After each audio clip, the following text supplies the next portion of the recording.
Voici un premier problème sur les pourcentages qui mélange les pourcentages avec la géométrie et en l'occurrence le calcul des aires des disques.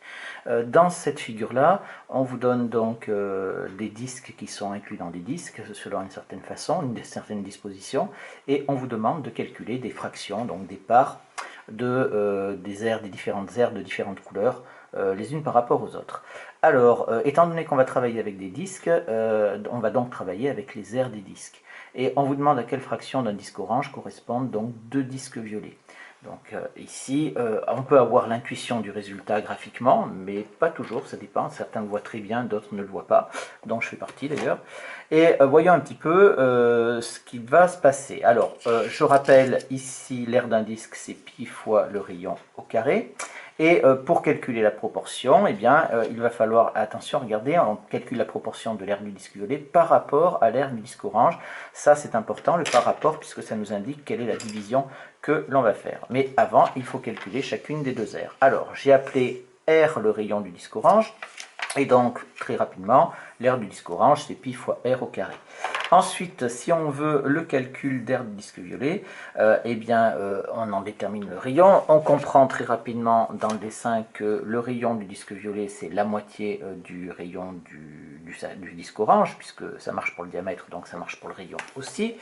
Et donc, si on calcule ici l'aire d'un disque violet, ça va nous faire pi fois R sur 2 au carré. Attention, ici on remplace le rayon par une expression qui est un petit peu compliquée, donc il ne faut pas oublier les parenthèses.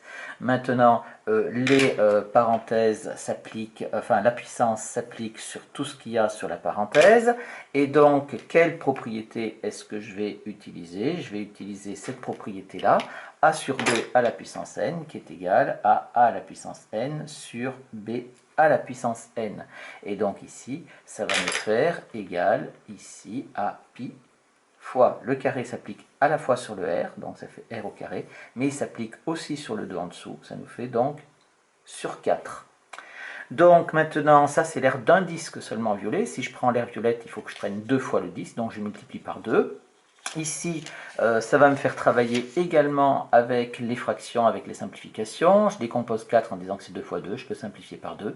Et il me reste donc pi r au carré sur 2. Et maintenant, on revient au calcul de notre proportion. Maintenant qu'on a calculé l'aire violette et l'aire orange, on va de nouveau faire notre proportion ici de l'aire violette par rapport à l'aire orange. Je rappelle que l'aire violette, elle contient 2 disques violets et l'aire orange, un disque orange. Et donc, je l'ai appelé P, cette proportion. On pourrait choisir une autre lettre, mais en général P comme proportion. Eh bien, je vais faire l'aire violette divisé par l'aire orange. La division, elle est indiquée par ce mot-là par rapport à. Et je fais donc pi r au carré sur 2 divisé par pi r au carré, puisque c'est ce qu'on avait trouvé pour les aires précédentes. Mais comme ici, on a vu que diviser, c'est multiplier par l'inverse, eh bien, on va pouvoir maintenant trouver cette proportion très facilement. Ça nous fait donc pi r au carré sur 2.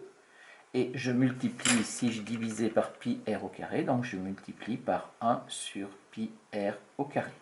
Et là, je vois que je peux effectuer des simplifications. Je peux simplifier par pi et je peux simplifier aussi par r au carré.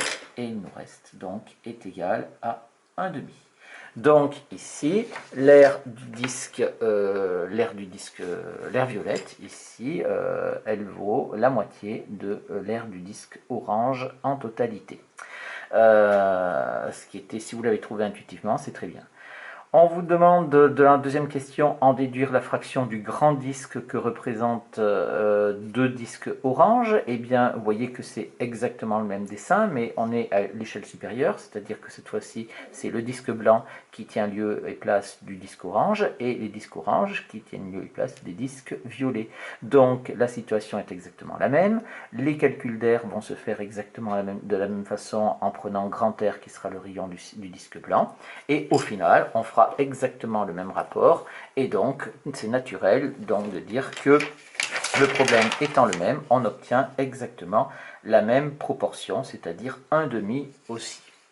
On arrive à la dernière question, où dans la dernière question, on nous demande maintenant la fraction à quelle fraction du grand disque correspondent les 4 petits disques violets. Donc cette fois-ci, on avait fait les violets par rapport à l'orange par rapport à la blanche, et on nous demande la violette par rapport à la blanche. Alors, ici, on fait bien la proportion d'une proportion, puisqu'au départ, on a calculé la proportion de l'air violette par rapport à l'air orange, puis après la proportion de l'air orange par rapport à la blanche. Donc ici, on va dire l'air violette représente la moitié, on avait dit, hein, puisque c'était la moitié de l'air orange, qui elle-même représente la moitié de l'air blanche. Et donc maintenant, si je traduis ça en une phrase, si je veux l'air violette et par rapport à l'air blanche, je vais dire que l'air violette représente la moitié de la moitié de l'air blanche. C'est-à-dire si je prends la moitié de l'air blanche et l'air orange, il faut que j'en prenne encore la moitié pour avoir l'air violette. Et donc la proportion, on a vu que quand on faisait la proportion d'une proportion, où c'est bien indiqué ici avec ce 2 ici, la proportion, la moitié de la moitié, et bien la proportion, ça va être donc la moitié 1 demi de la moitié fois 1 demi, ce qui nous fait donc 1 quart ici, où le 2 a été traduit par une multiplication.